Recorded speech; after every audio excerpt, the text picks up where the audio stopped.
اور تیسری بات میری ماں اور بہنوں کان کھول کر سنو کہ تیسری بات یہ ہمارے نبی صلی اللہ علیہ وآلہ وسلم کی لاڈلی بیٹی تھی۔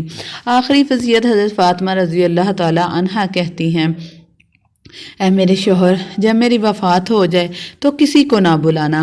حضرت علی جوش میں آ جاتے ہیں اور کہتے ہیں، نبی صلی اللہ علیہ وسلم کی بیٹی ہو اور تو کہتی ہے کسی کو نہ بلاؤں؟ میں سارے مدینے کو بلاؤں گا، میں انصار کو بلاؤں گا، میں مہاجرین کو بلاؤں گا، میں پورے مدینے کو بلاؤں گا، تیرے جنازے میں سب کو جمع کر دوں گا۔ حضرت فاطمہ اشارے سے کہتی ہیں، نہیں، میرے جنازے پر کسی کو نہ بلانا، میرے جنازے میں صرف تم ہوں گے اور صرف میرے دونوں بیٹے ہوں گے، اس کے سوا میرے جنازے پر کوئی نہیں آئے گا۔ حضرت علی رضی اللہ تعالی عنہ پوچھتے ہیں، آخر وجہ کیا ہے؟ حضرت فاطمہ رونے لگتی ہیں اور کہتی ہیں، میرے والد نے مجھے کہا تھا کہ بیٹی ہمیشہ پردے میں رہنا، میں نے اپنے والد کی بات کو پورا کر لیا، میری زندگی میں مجھے کبھی کسی مرد نے نہیں دیکھا، میں چاہتی ہوں میری موت پر بھی مجھے کوئی مرد نہ دیکھے، میں چاہتی ہوں میرے مرنے کے بعد بھی میرے جسم پر کبھی کسی کی غیر مرد کی نظر نہ پڑے۔ ماؤں بہنوں، آج اسی بات پر ہمیں شرم آتی ہے۔ آج ہماری بہن بیٹیوں کو کہا جائے کہ پردہ کر لو، آج ہمارے جوان بھائیوں کو کہا جائے کہ اپنے چہرے کو ایسا بنا لو جیسے نبی کا تھا، تو میرے بھائیوں کیا ہمیں پسند آتا ہے؟ میرے بھائیوں، اگر کہا جائے کہ چہرے پر داڑھی رکھ لو، ماں بہنوں کو کہا جائے کہ پردہ کر لو، یہ بات ہمیں پسند نہیں آتی۔ اگر ہمیں نبی سے سچی محبت ہوتی، اگر ہمیں فاطمہ سے سچی محبت ہوتی تو فاطمہ کی آخری وصیت یہی تھی کہ میری زندگی میں میرے بدن کو کسی نے نہیں دیکھا، موت کے بعد بھی مجھے کوئی نہ دیکھے۔ روایت کے اندر ہے، یہ 3 باتیں کہہ کر حضرت فاطمہ رضی اللہ تعالی عنہا ایک عجیب و غریب بات کہتی ہیں اور ہمیشہ کے لیے خدا کو پیاری ہو جاتی ہیں۔ حضرت علی وہ کہتی ہیں، علی آج میں نے روزہ رکھا ہے، سنو میری ماں بہنوں، سنو، دل کے کانوں سے سنو۔ حضرت فاطمہ کہتی ہیں، آج میں نے روزہ رکھا ہے، میرے خواب میں میرے والد نے مجھ سے کہا تھا، سحری علی کے دسترخوان پر کرنا اور افطاری انشاءاللہ میرے دسترخوان پہ ہوگی۔ بس یہ جملہ کہہ کر حضرت فاطمہ رضی اللہ تعالی عنہا ہمیشہ کے لیے آنکھیں بند کر لیتی ہیں۔ آخر میں مجھے صرف یہ بات بتانی ہے کہ آخرت کا معاملہ بہت ہی دردناک ہے، آخرت کا معاملہ بہت ہی خطرناک ہے۔ روایت کے اندر ہے، حضرت فاطمہ کو کفن پہنایا جاتا ہے، ان کا جنازہ جب اٹھایا جاتا ہے تو ایک پایا حضرت علی پکڑتے ہیں، ایک پایا حضرت حسن پکڑتے ہیں، ایک پایا ان کا دوسرے بیٹے حضرت حسین پکڑتے ہیں۔ جب جنازہ لے کر جا رہے ہیں تو ایک پایا راستے میں صحابی ملتے ہیں، حضرت ابو ذر غفاری پکڑتے ہیں، حضرت ابو ذر غفاری کو کندھا دیتے ہیں۔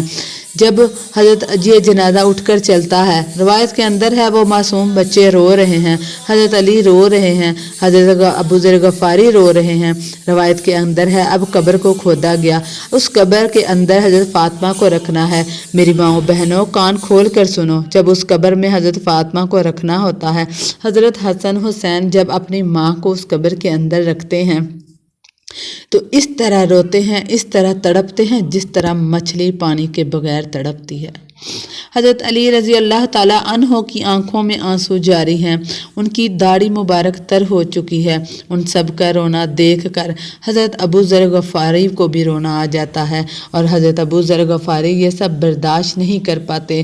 حضرت ابو ذر غفاری جب روتے ہیں، حضرت ابو ذر غفاری پھر بعد میں قبر کو کہتے ہیں، اے قبر، تجھے معلوم ہے ہم کس کا جنازہ لے کر آئے ہیں؟ یہ کس کا جنازہ ہے؟ حضرت ابو ذر غفاری کہتے ہیں، جس کو اللہ کے رسول کی بیٹی کہا جاتا ہے یہ اس کا جنازہ ہے، جس کو حضرت علی رضی اللہ تعالیٰ عنہ کی بیوی کہا جاتا ہے یہ اس کا جنازہ ہے، جس کو حسن حسین رضی اللہ تعالیٰ عنہ کی ماں کہا جاتا ہے یہ اس کا جنازہ ہے۔ میری ماں بہنوں، ذرا کان کھول کر سنو کہ قبر کو اس چیز سے کوئی فرق نہیں پڑتا۔ قبر کے اندر سے آواز آتی ہے، اے ابو ذر، یہاں خاندان مت گناؤ۔ سنو قبر کیا کہتی ہے، اے ابو ذر، یہاں خاندان مت گناؤ، یہاں یہ بتاؤ کون اچھے عمل کر کے آیا اور کون برے عمل کر کے آیا۔ جب یہ جملہ قبر نے بولا تھا تو میں آپ سے ایک چھوٹی سی یہ بھی گزارش کروں گی کہ یہ جو میں لکھتی ہوں تھوڑے لفظ آگے پیچھے ہو جاتے ہوں تو میں بھی انسان، تو مجھے معاف کر دیجیے گا، کوئی غلطی ہو جائے تو۔ یہ قبر میں جو جملہ نکلا تھا وہ حضرت فاطمہ کے لیے نہیں تھا نکلا۔ حضرت فاطمہ رضی اللہ تعالی عنہا ایک بخشائی خدا تعالیٰ کی بندی تھی۔ حضرت فاطمہ رضی اللہ تعالی عنہا کو تو ہمارے نبی صلی اللہ علیہ وآلہ وسلم نے بشارت دے دی تھی، دنیا میں ہی ان کو یہ بشارت مل گئی تھی کہ وہ جنتی ہیں۔ یہ جملہ ہم جیسے لوگوں کے لیے نکلا تھا، یہ جملہ ہم جیسی ماں بہنوں کے لیے نکلا تھا۔ جب قبر کے سامنے تمہارا جنازہ آئے گا، اب یہ اس قبر کو مت بتاؤ کہ تمہارے کتنے بنگلے ہیں، تمہارے کتنے محل ہیں، تمہارے پاس کتنی گاڑیاں ہیں، تم کتنے بڑے خاندان سے تعلق رکھتے ہو، کوئی وزیر اعظم ہو، کوئی نواز شریف ہو، کوئی عمران خان ہو، کوئی بھی ہو، سب کو مرنا ہے۔ اور قبر کو اس سے کوئی فرق نہیں پڑتا کون آیا ہے، کوئی وزیر اعظم آیا ہے اور کوئی فقیر آیا ہے، اس کو کسی سے کوئی فرق نہیں پڑتا، اس کو کسی کی گاڑیوں بنگلوں سے کوئی فرق نہیں پڑتا، قبر کو کسی خاندان سے کوئی فرق نہیں پڑتا۔ وہ نہیں پوچھتی تم کس خاندان سے تعلق رکھتی ہو، تم کس زمین پر رہتی ہو، اس کی خدا کو کوئی پرواہ نہیں ہوتی۔ اب تو صرف یہ بتاؤ کہ کون سے عمل کر کے آئے ہو، خدا اور اس کے رسول کو مان کے آئے ہو، اگر مان کے آئے ہو یا اس کی نافرمانی کر کے آئے ہو۔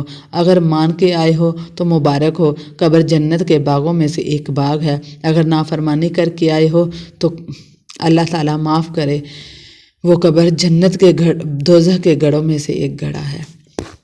اگر میرے سے کوئی غلطی ہو گئی ہو تو مجھے معاف کر دیجئے گا، کیونکہ آخر ہوں تو میں بھی انسان۔ جزاکم اللہ خیرن کثیرہ۔